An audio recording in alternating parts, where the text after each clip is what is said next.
Hello，大家好啊，又係新一期嘅大眾占卜啦。咁咧，今次咧就係講關於咧點樣會得到更多幸福嘅。對於我嚟講咧，我會覺得愛情咧同性咧係息息相關啦之間。咁就算如果你同我講，你話我係而家暫時都係唔信愛情噶啦，淨係會揾 SP 嘅，譬如咁樣先啦。假設如果你嘅對象係固定 SP 嘅話咧，其實一樣係會有感情嘅產生嘅，係啊，咁所以咧一樣係可以做呢一個占卜嘅吓。好，咁我哋睇下今次啲答案又點樣啦。先係由左邊開始解啦吓，係啊，咁你揀咗今日嘅牌未咧？嗱，就有粉方解啦、紫晶啦、黃色啦、黑曜石嘅吓，4個選擇嘅，同樣都係4個選擇嘅。好，我哋睇下粉方解嘅答案先。粉方解嘅答案，咁今次咧都係用呢個 Love Angel card 嘅，但係另外我都會已經抽多咗張牌係幫助呢個占卜噶啦。好，咁呢一隻係 Free Yourself 吓，完全可以同性冇關係，同愛都冇關係。點解？差唔多咧，其實個講法咧就係話而家叫你唔好再嘥時間啦，係啦，而家嚟講咧係時間咧應該你係去 focus 翻去自己度啊吓。所以如果你而家係當你單身先啦吓，你係尋覓緊愛或者尋覓緊性、尋覓緊親密關係都好啦，其實而家唔係咁建議嘅吓，似乎咧你係要冷靜下先吓。但係你話唔係，你如果依家係有一段 relationship 嘅，有一段關係嘅，似乎你都要抽離啊，要冷靜，要抽離一下去睇清楚呢段關係，同埋睇清楚自己咯。見到啦 ，It's time to take back control of your life 直情係去翻自己個生活度吓，攞翻個主導權啊吓，似乎之前一路個主導權就係唔喺自己度啦。咁抽一隻咩牌咧？我都用心形嗰副愛情牌幫你哋抽咗啦。呢個關於呢個答案嘅吓，呢一隻牌啦，係啦。咁呢度咧都同樣講啦吓，即係要靜下嚟思考問題啊，花啲時間獨處係好緊要嘅啦。唔好將你嘅你嘅注意力淨係放喺人哋度啦，要關心自己啦，係啦，就都係如出一轍噶啦，咁嘅意思噶啦，係啦。咁所以抽到呢一牌嘅朋友就留意翻啦吓，俾少少時間自己下再出發。紫晶下第二個答案紫晶啦，紫晶唔係咁好嘅牌喎，都係唔係咁好嘅牌喎。紫晶講緊咩咧 ？Pay attention to the red flags 吓。而家係警告緊你，可以咁講，舉緊紅旗嘅，舉緊紅旗係危險嘅咁樣啊。所以咧，如果你而家係已經有一段關係啦，其實段關係有問題嘅。你話唔係啊，表面都 OK 啊，就算表面 OK，表面親密都好啦，其實內裏唔係咯。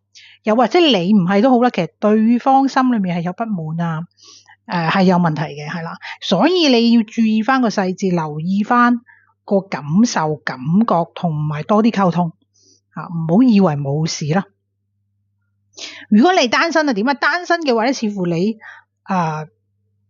之前一路嗰個方法係唔啱啦，而家都俾支紅旗你係唔啱啊嗰個方法。好，我睇下個心形牌係點啊？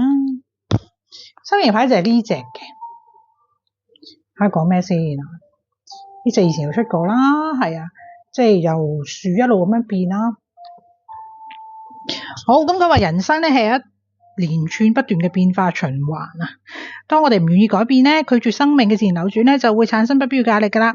就要叫我哋要遵循翻自然嘅規律啦，係啦，即係宇宙法則嗰啲咁嘅嘢啦。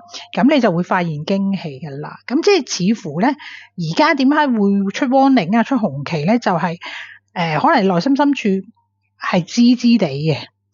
或者之前已經有問題啦，但係你拒絕改變啊，拒絕面對個事實啦，係啦，咁所以要留意翻吓。如果唔係咧，之後可能個問題更大嘅吓。如果而家唔留意翻，好，跟住睇下黃晶啦吓，黃晶嘅答案，咦，好得意喎，黃晶好似好唔相關，係咪？點解會出隻children 小孩嘅牌咧？咁樣啊，咁下邊咧就話你而家個 love life 咧係being affected by children，係會俾小朋友影響嘅。咁點解會俾小朋友影響？嗱，好明顯就一樣嘢啦。如果你係未有小朋友嘅話，其實可能你好擔心你嘅性生活咧係會有小朋友啊。即係例如你嘅避孕措施其實不足嘅，但係你就搏，你就冒險，其實你每一次咧都好擔心會導致到有 BB 嘅，係啦。咁所以你要留意翻呢樣嘢咯。又或者咧，你係一個未有小朋友嘅人，但係好想有小朋友，所以你將性呢一樣嘢咧係我真係聽過係有咁樣嘅，即係攞咗對方好似做一個工具，就係我嚟生小朋友。我幾多點鐘喺邊度，咁就係為咗生小朋友嚇。咁啊，如果目的達到咗生小朋友咧，咁就唔需要呢個工具啦。咁所以你有機會都係咁，有留意翻。再唔係咧，你話你已經係結咗婚嘅啦，或者屋企裏面有小朋友噶啦嚇，咁甚至乎你單身但係你有小朋友，咁可能小朋友呢度咧就係影響咗你嘅性生活啦。咁所以你要安排翻點樣，譬如安頓翻啲小朋友咁樣咯嚇。咁同埋頭先講嗰兩個情況都係你要即係諗翻，譬如你點去避啊，又或者你唔可以當即係唔好當對方係一個工具啊咁樣啊，你要唔係淨係盲目咁衝一點嗰度咁樣咯嚇。好，睇下心形牌點講啦。心形牌咧就抽出呢一隻嘅，一隻好似隻和平白鴿咁係嘛？佢話你唔一定每次都能夠理解某啲事情發生嘅原因，但係生命中種種事件經常讓着更崇高的使命。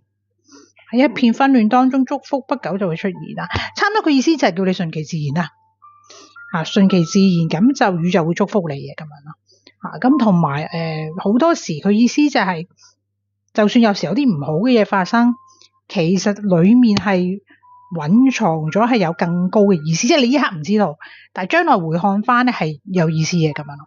呢個就圓少少啊，大家就咀嚼下自己。OK， 好，睇最尾個答案啦。